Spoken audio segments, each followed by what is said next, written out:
Ladies and gentlemen, thanks for attending here tonight. I'd like to invite you to direct your eyes to the stage for the grand ceremonial unveiling of the British space program and our first flight. It happens tonight with domestically designed and manufactured apparatus.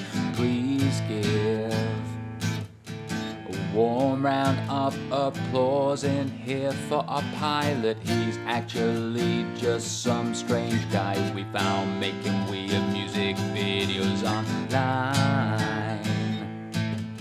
So find your seats because it's nearly time for you to witness a national first in space exploration research. Come and ride the British space trebuchet. Everyone else builds rockets, but we do it our own way. Who even really cares about space anyway? So let's do it on the cheap. It'll rattle all your bones into 1,000 pieces with a few dozen G's when the projectile releases. And to get to space we had to build it 3 miles tall. Now it's taking up the airspace over Cornwall.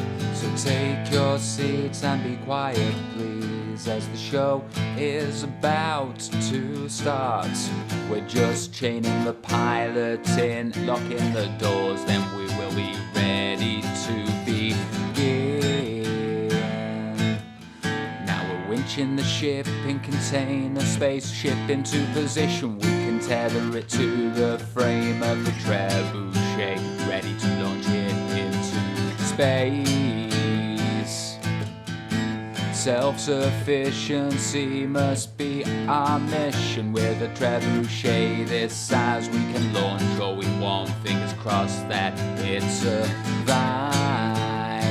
So now it's time, come on, count it down with me. 10, 9, 8, 7, I forget the rest, so I'll just press the launch button instead. The British space trebuchet's blasting off, by which I mean we cut the cord and now it's starting to loft.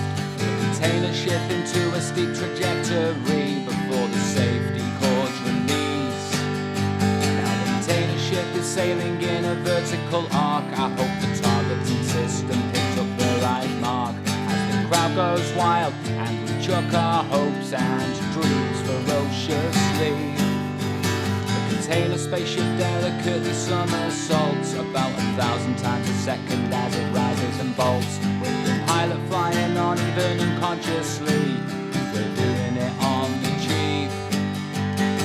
Up and out the atmosphere and into orbit, just hope it stays there. Our budget wouldn't absorb it if we had to try and build ourselves another one. Shipping containers on